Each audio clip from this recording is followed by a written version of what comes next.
paz do nosso Senhor Jesus. Nós estamos iniciando nesse momento uma nova fase, né, da Escola Bíblica Dominical, nesse período, né, de mudança, de pandemia e de que novas oportunidades têm surgido para nós continuarmos estudando a palavra do Senhor e nada vai realmente nos parar, não é? Nada pode nos separar desse desejo de aprender mais, de conhecer mais do Senhor Jesus.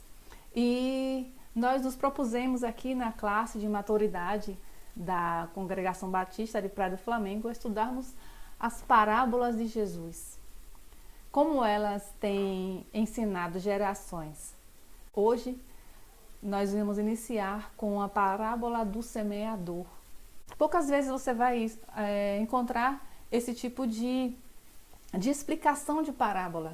Então, essa parábola do semeador e a parábola do joio e do trigo, que estaremos estudando no nosso próximo encontro, então, são parábolas em que os discípulos realmente perguntaram a Jesus: Senhor, nos explica essa parábola. Então, vamos lá, vamos ler o texto, que está aqui em Mateus 13, de 1 a 23. Pegue sua Bíblia, leia também aí na sua versão, tá bom? Vamos ler. Naquele mesmo dia, Jesus saiu de casa e assentou-se à beira do mar. Reuniu-se ao seu redor uma grande multidão, tão grande que ele teve que assentar-se num barco. Ao povo reunido na praia, Jesus falou muitas coisas por parábolas, dizendo: o semeador saiu a semear. Enquanto lançava a semente, parte dela caiu à beira do caminho e as aves vieram e a comeram. Parte dela caiu em terreno pedregoso, onde não havia muita terra. E logo brotou, porque a terra não era profunda. Mas quando saiu o sol, as plantas se queimaram e secaram, porque não tinham raiz. Outra parte caiu entre espinhos, que cresceram e sufocaram as plantas. Outra ainda caiu em terra boa, e deu boa colheita, a 100, a 60, a 30 por 1. Aquele que tem ouvidos para ouvir, ouça. Os discípulos aproximaram-se dele e perguntaram: por que falas ao povo por parábolas? Ele respondeu: a vocês foi dado o conhecimento dos mistérios do reino dos céus, mas a eles não. A quem tem será dado, e este terá em grande quantidade. De quem não tem, até o que tem lhe será tirado. Por essa razão eu lhes digo, eu lhes falo por parábolas. Porque vendo eles não veem, e ouvindo não ouvem, nem entendem. Neles se cumpre a profecia de Isaías. Ainda que estejam sempre ouvindo, vocês nunca entenderão. Ainda que estejam sempre vendo, jamais perceberão. Pois o coração deste povo se tornou insensível. De má vontade ouviram com seus ouvidos e fecharam os seus olhos. Se assim não fosse, poderiam ver com os olhos, ouvir com os ouvidos, entender com o coração e converter-se, e eu os curaria. Mas felizes são os olhos de vocês, porque veem, e os ouvidos de vocês, porque ouvem. Pois eu lhes digo a verdade, muitos profetas e justos desejaram ver o que vocês estão vendo, mas não viram, e ouvir o que vocês estão ouvindo, mas não ouviram. Portanto, ouçam o que significa a parábola do semeador. Quando alguém ouve a mensagem do reino e não a entende, o maligno vem e arranca o que foi semeado em seu coração. Esse é o caso da semente que caiu à beira do caminho. Quando a semente caiu em terreno pedregoso, esse é o caso daquele que ouve. Quanto à semente que caiu em terreno pedregoso, esse é o caso daquele que ouve a palavra e logo a recebe com alegria. Todavia, visto que não tem raiz em si mesmo, permanece pouco tempo. Quando surge alguma tribulação ou perseguição por causa da palavra, logo a abandona. Quanto à semente que caiu entre espinhos, esse é o caso daquele que ouve a palavra, mas a preocupação dessa vida e o engano das riquezas a sufocam, tornando-a infrutífera. E quanto à semente que caiu em boa terra, este é o caso daquele que ouve a palavra e a entende, e dá uma colheita de 100, 60 e 30 por 1. Então, a parábola do semeador marca realmente um momento na vida do ministério do Senhor Jesus. Deixa eu tirar esse óculos aqui agora. Marca um momento. Se você for estudar o capítulo anterior, o capítulo 12, você vai chegar a uma conclusão de que tem um momento em que ele fala de uma maneira muito mais direta, como você pode ver no Sermão da Montanha, nos capítulos 5, 6 e 7 de Mateus. Depois ele tem um momento de confrontação dos fariseus com ele. Ele tem um momento em que ele opera alguns sinais, alguns prodígios que eram, na verdade, esperados que o Messias realmente fizesse. Ou seja, ele deu todas as provas possíveis de que ele realmente era o Messias. Mas, diante daquela rejeição, diante daquela... como Jesus fala aqui no livro de... Ele cita Isaías, Mateus cita Isaías, e que o próprio Senhor Jesus disse que o povo ouviu de má vontade. Então, muitos dos que eram seguidores de Jesus, muitos que viram milagres de Jesus, não ouviram com o coração disposto a mudar. E nisso, Jesus volta-se para os seus discípulos e começa a ensinar de forma mais direta aos discípulos, mas quando ele está falando para a população, para o público em geral, ele começa a falar por parábolas. E a parábola do semeador é uma parábola em que ele realmente, diante da indagação dos discípulos de por que ele começou a falar por parábolas, ele dá a explicação do que estava acontecendo naquele momento. Vamos ver alguns elementos dessa parábola para que a gente comece a delinear um pouco mais o nosso entendimento. Os elementos principais dessa parábola é o personagem, né, que é o semeador, a semente e os 4 tipos de solo. Como a gente pode ver, a ênfase parece muito maior nos 4 tipos de solo. Porque o semeador, na verdade, ele é o mesmo. A semente, ela é a mesma. O que vai diferenciar no entendimento dessa parábola, o foco principal está na maneira em que esses solos absorvem a semente. E nós vamos entender o que Jesus começa a desvendar acerca do seu próprio ministério, da sua própria mensagem que estava sendo passada naquele momento. Então, o semeador, como nós podemos ver, é aquele que espalha a palavra de Deus. Em primeira instância, era o próprio Jesus, né? No entanto, como eu falei, ela se aplica, né, a todos nós que continuamos a propagar, a pregar o Evangelho de Jesus. Então, quanto a isso, nós não temos dúvidas, né? O semeador, o próprio Jesus fala que o semeador é aquele que semeia a palavra do Senhor, a palavra de Deus, que naquele momento era ele mesmo e hoje somos cada um de nós. O foco da parábola, como eu falei, está realmente nos 4 tipos de solo apresentados, porque cada um apresenta uma característica de absorção da semente lançada. Como eu falei, a semente é a mesma, né? O foco não está no tipo de semente, mas está no tipo de solo. Mas tem uma curiosidade sobre o porquê que Jesus utiliza 4 tipos de solo. Por que não 5? Por que não 5? Por que não 3? Por que não 6? A gente sabe que Jesus era judeu e ele estava realmente num contexto judaico. E existem algumas coisas que quando a gente não entende muito assim do contexto judaico, daquele estilo de vida, às vezes tem certas coisas que passam despercebidas.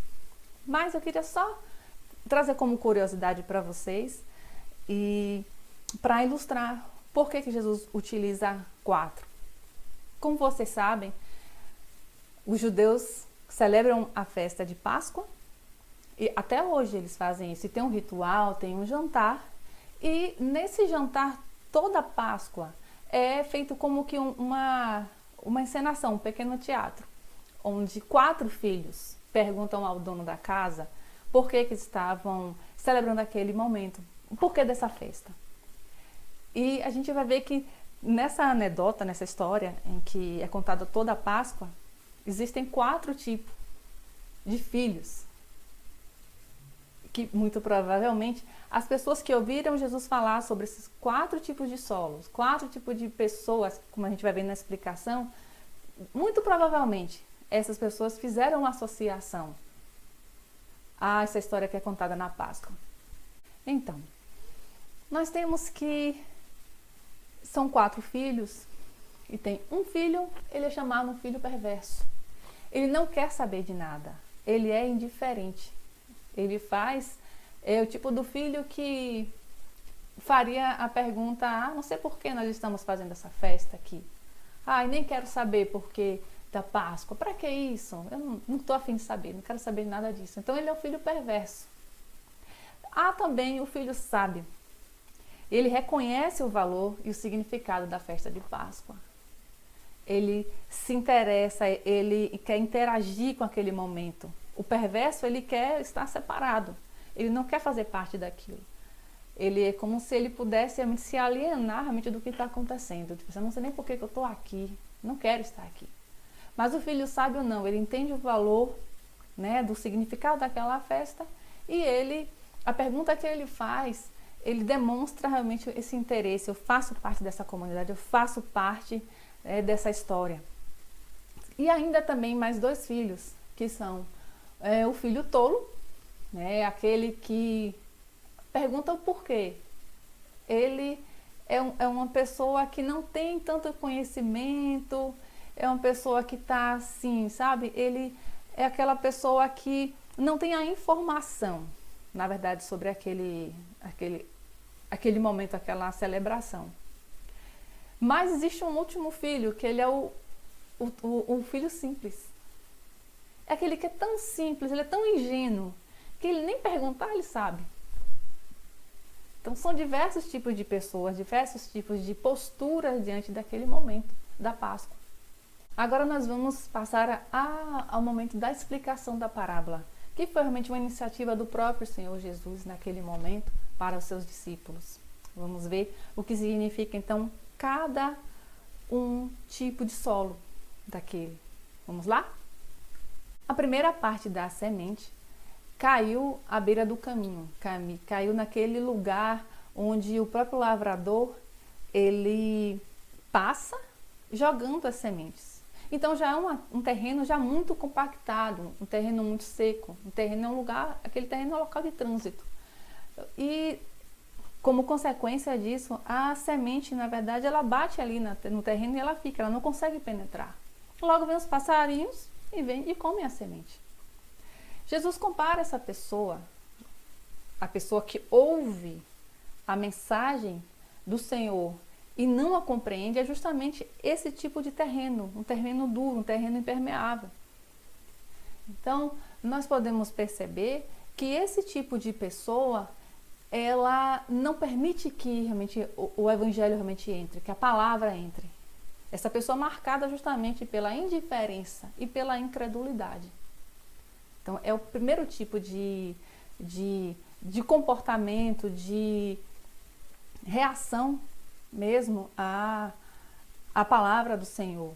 Há muitas pessoas assim, infelizmente, que já, quem sabe, já experimentaram de tantas filosofias, já tiveram a sua consciência cauterizada já e elas não conseguem mais aceitar. Parece que tudo para elas parece digno de desconfiança. Ela não acredita na bondade, não acredita no amor, não acredita que o fato de você e eu muitas vezes queremos pregar o evangelho para ela. Sabe, o que é que eu e você, sei lá, financeiramente vamos ganhar com isso? Será que as pessoas não param para pensar nisso? Tipo assim, qual o benefício, né, material que eu posso ter se por acaso eu prego o evangelho para alguém e essa pessoa realmente aceita o evangelho? Então, existe esse tipo de reação, de resposta, infelizmente muito comum nos nossos dias. Mas vamos passar para o segundo tipo. Existem aquelas sementes que caem entre pedras. é a camada de rocha. Nesse momento aqui, Jesus está explicando que a semente caiu num local onde havia pedras, né? Então, não dá para a gente imaginar que um agricultor que seja experiente lançaria suas sementes preciosas ali em um local onde houvesse realmente um montão de pedras. Não é essa a ideia. A ideia é que é um terreno onde existam pedras por baixo daquela superfície de terra fofa. Né? Quando você vai construir uma casa, você vai cavando ali até encontrar aquela rocha, né? Para você fazer aquele alicerce e levantar a sua casa. Então, existem circunstâncias onde aquela terra, ela aparentemente ali você não está vendo a pedra está ali numa camada mais interna.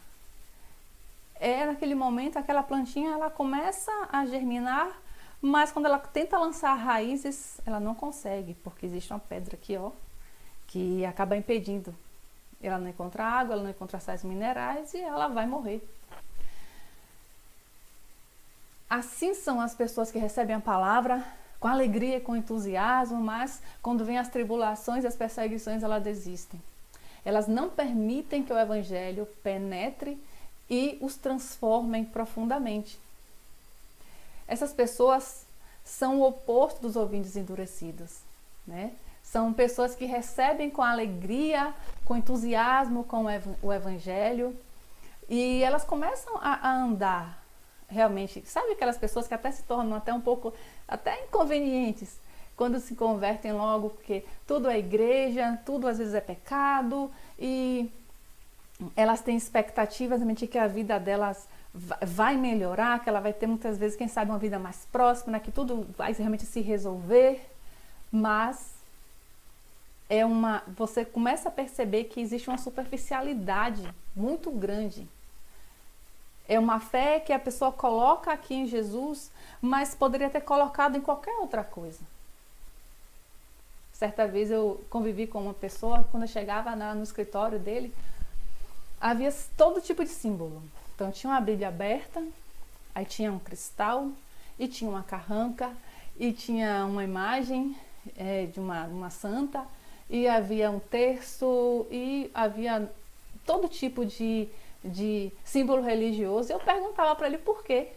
E ele falava assim, não, eu quero estar cercado da proteção, toda a proteção possível, aquilo que não me prejudica, né? Se não acrescentar também não vai me prejudicar. Ou seja, é uma fé superficial, uma fé que não quer muitas vezes se aprofundar realmente no que é realmente o evangelho. Então, existem pessoas que muitas vezes começam a caminhar conosco e às vezes, irmãos, até por uma frustração ou com Deus ou com a própria igreja, né? Aqui a gente vai ver que nessa categoria estão hoje muitos que são chamados desigrejados. E pessoas, né, que abraçam qualquer tipo de religião. Eu vou para o evangelho, mas se o evangelho não responder as minhas questões, não resolver os meus problemas, eu vou tentar uma outra coisa.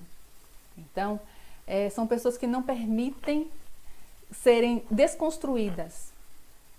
Ou então pessoas que apostaram que Deus ia mudar, ia transformar, ia fazer aquilo que...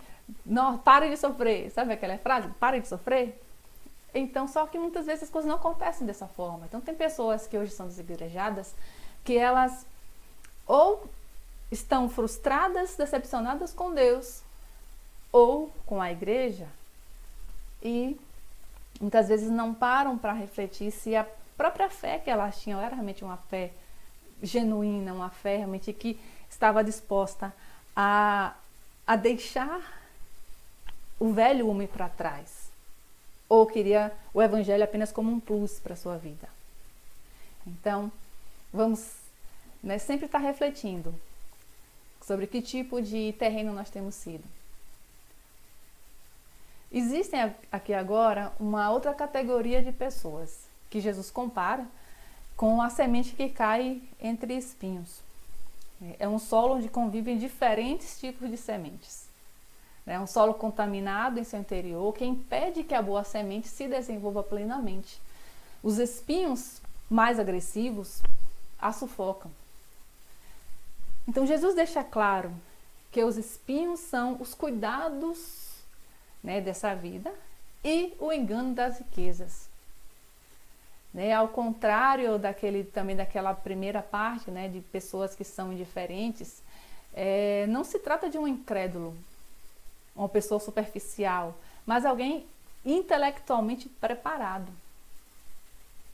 É alguém intelectualmente preparado, mas que não deseja abrir mão do seu estilo de vida, não deseja abrir mão dos seus conceitos, sabe, não sei, talvez esse tipo de comportamento seja aquele tipo, aquele que a gente vê muito, mas o que é que tem? Né? Eu quero ser cristão, mas eu quero continuar indo lá pro carnaval, ou então eu quero continuar participando, né, de certas cerimônias religiosas, o que é que tem? Então, esse tipo de pessoa tem muita dificuldade em aceitar realmente a pureza do Evangelho e muitas vezes a força do Evangelho em muitos textos. São pessoas que muitas vezes saem meio que selecionando aquilo que creem da Bíblia. Encontrou gente assim? Você conhece gente assim? Ou você mesmo já fez isso? Será que eu também já fiz isso? Não, isso aqui eu não acredito. Isso aqui conflita com os meus conceitos, isso aqui conflita com a minha maneira de ver o mundo, então não. Ou então, a questão das riquezas, né? E a gente vai ver que não é pecado ser rico, né? É alguém que realmente é apaixonado pelo mundo. Alguém que não quer deixar o pecado, como falei, né? E não vê limites aos prazeres da vida. Ela tem mente dividida e não consegue ir além do mundo material. E isso é um fato, irmãos. Olha só que fantástico. Quando as prioridades estão corretas, Deus é generoso conosco. E eu sou uma testemunha. Eu sou uma testemunha de que quanto mais você se entrega para fazer a vontade do Senhor, e quanto mais você deseja. Tem uma música do Asa Borba que diz assim: mais do que a felicidade, eu desejo a santidade. Então, se isso for realmente o motivo, né, de nós acordarmos e nós continuarmos vivendo, de querermos ser mais parecidos com o Senhor Jesus, Deus vai ser generoso comigo, Deus vai ser generoso com você. Ele é generoso. A palavra diz que Ele faz chover até sobre maus, faz o seu sol, né, raiar sobre os justos e injustos. E Ele é bondoso, Ele é generoso. Ele tem realmente a intenção de fazer com que nós possamos ter uma vida digna aqui. Mas, como o Senhor Jesus disse, buscar primeiro o reino dos céus e a sua justiça, e todas as outras coisas, né, vos serão acrescentadas.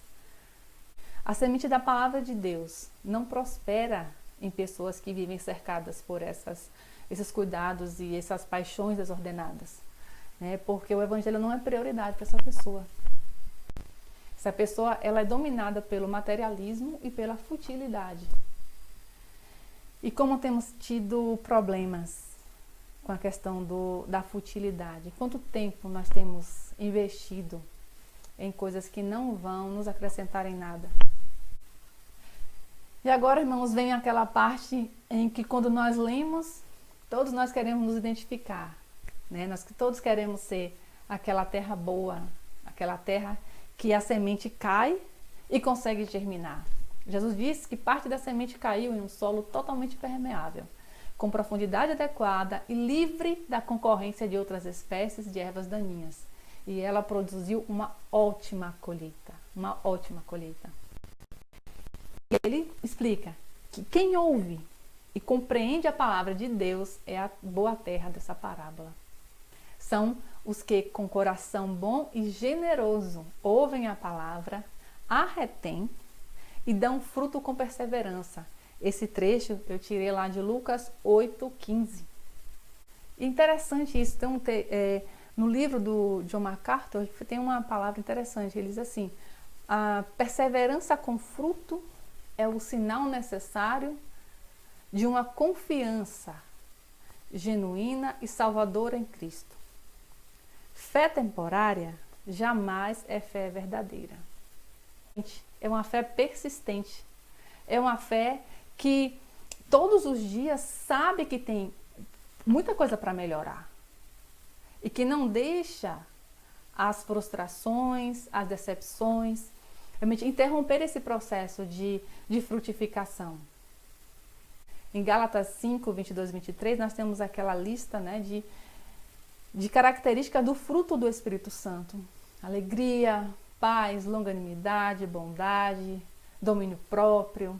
Então, de alguém realmente que recebeu o Evangelho não apenas com alegria, mas com perseverança, com desejo realmente que o Evangelho faça morada, sabe? Nós temos que esperar ver esse tipo de fruto. Também em Filipenses 1:11 diz que existe também o fruto da justiça.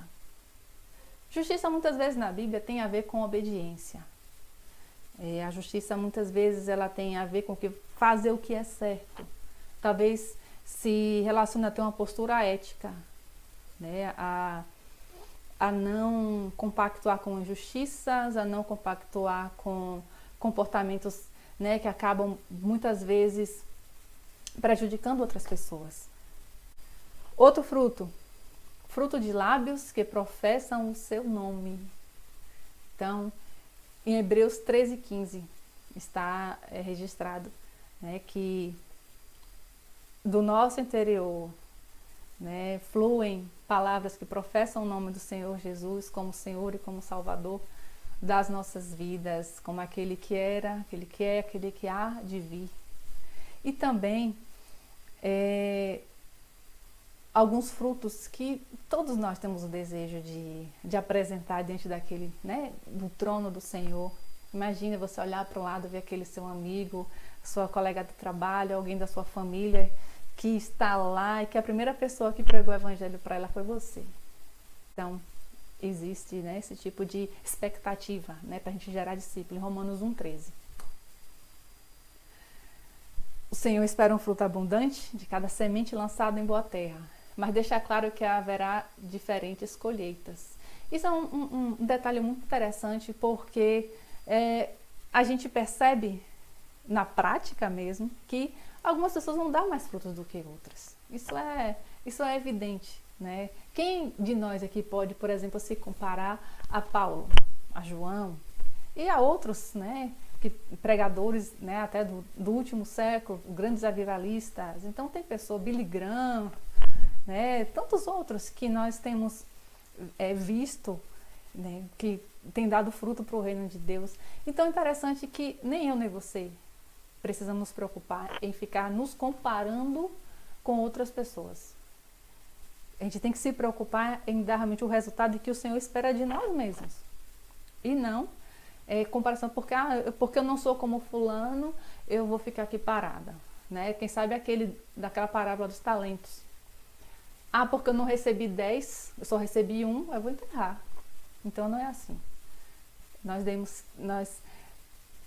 podemos fazer aquilo que o Senhor espera de nós com aquilo que Ele nos deu. E uma coisa muito interessante. Somente Deus consegue arar e preparar um coração para receber a sua palavra.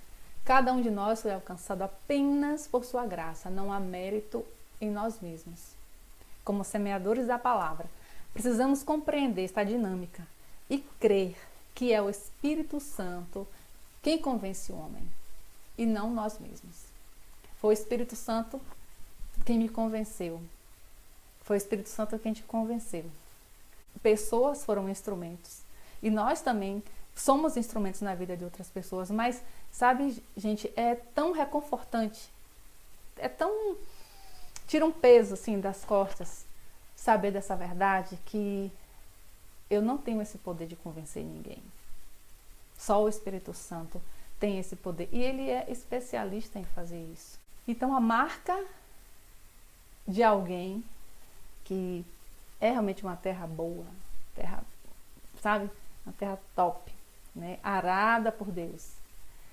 É alguém que demonstra perseverança na sua fé e tem humildade para reconhecer as suas limitações. E a sua limitação em ela mesma ser transformada? Quantas vezes eu e você nós vamos orar e vamos dizer: Senhor, tem misericórdia da minha vida. Como dizia Paulo, né? O bem que eu quero fazer eu não consigo, Senhor. Porque eu sou pecadora, porque eu sou alguém que tenho ainda um espírito fraco, como o Senhor disse, que na verdade a carne fraca, né? O espírito está pronto, mas a carne é fraca. Então vamos caminhar para o final. O Senhor Jesus explica nessa parábola como a sua palavra é recebida pela humanidade. O reino já havia chegado e muitos não o reconheceram. O reino chegou. E o próprio Evangelho de João diz que Jesus veio para aqueles que eram, né, seus, mas seus não receberam, mas a todos quantos o receberam, deu-lhes o poder de serem feitos filhos de Deus, aos que creem no seu nome. Amém? É uma bênção, né? Nós termos sido alcançados por essa palavra preciosa do nosso Senhor Jesus. Então, lembremos que a promessa de Deus, que a sua palavra sempre lá vai cumprir o propósito para o qual Deus a destinou. Passarão os céus e a terra, mas as minhas palavras, disse Jesus, jamais passarão. Tudo o que está aqui vai se cumprir, vai acontecer. A palavra do Senhor diz que Ele anuncia o fim desde o início e nós sabemos que o nosso futuro é estar com Jesus. E agora tem algumas perguntas para a gente encerrar. Que tipo de solo é você? Que tipo de solo sou eu? Quando eu leio esse texto, me vem logo à mente uma questão, uma pergunta, só que o texto não me responde isso. Se existe a possibilidade de transformação de uma terra em outra. O texto não me responde. Então, eu não posso forçar uma resposta, nem para mim, nem para você, sobre essa questão. O que eu peço mesmo, o que eu espero é que esse texto possa trazer no meu coração, no seu coração, a necessidade da gente estar sempre se avaliando. E se nós somos realmente terra boa, eu tenho certeza que até mesmo nessa terra boa tem ainda alguns pedregulhozinhos que tentam impedir realmente que essa semente, a raiz dessa semente vá cada vez mais fundo. Existem algumas ervas daninhas que nós precisamos correr para tirar, para quando o noivo voltar, para quando o dono da seara voltar, nós estejamos realmente puros, né? Estejamos preparados, puros não, mas preparados, né, para esse nosso encontro com Ele. Outra questão muito especial é: você tem sido um semeador? Você tem retido a palavra para você ou você tem espalhado essa palavra por onde você passa? Sua vida tem espalhado essa mensagem, não apenas falar, né? Às vezes muito até pelo contrário. Se precisar, você fala. Mas a sua vida tem que, né, bradar realmente muito alto sobre a verdade desse evangelho que salvou a sua vida. De uma vida de pecado, de uma vida de crenças erradas e de uma falta de perspectiva de futuro. E a outra questão é: o Espírito Santo tem gerado fruto abundante em sua vida? Em minha vida? O que é que está faltando? Está faltando alegria? Está faltando aquele fruto de justiça? Você precisa ser uma pessoa mais ética, uma pessoa mais justa, mais correta, né? Tem faltado paz? Tem faltado domínio próprio? Então, sabe aquela questão da perseverança? Nós precisamos exercer todos os dias essa perseverança, porque sempre tem mais de Deus, sempre tem mais. O Evangelho fala de um Deus que quer comunicar conosco da excelência do seu próprio ser, da excelência da sua própria personalidade. Então, nós não podemos parar, nós temos o direito de parar. Nós temos só que seguir perseverantes até aquele dia. Bem, irmãos, chegamos ao final, né, da nossa lição e eu gostaria de agradecer em primeiro lugar ao Senhor pela oportunidade, pela sua palavra, pelo seu Espírito Santo e agradecer a você que chegou até aqui. E eu queria te convidar para que nós fizéssemos essa oração juntos. Vamos lá? Senhor Jesus, eu quero ser como uma boa terra em tua parábola. Confronte meu coração com a verdade. Retire de mim qualquer dureza, espinho ou indiferença. Eu desejo mais de ti. Enche-me do teu espírito e poderei dar os frutos que o Senhor deseja. Amém. Que o Senhor te abençoe e te guarde, te dê uma semana abençoada, um dia abençoado e até a próxima. Nós estaremos estudando a parábola do joio e do trigo e eu tenho certeza que você vai ser muito abençoado. Que o Senhor possa despertar em você todos os dias o desejo de aprender mais e mais do Senhor. Um grande abraço. Fique com Deus.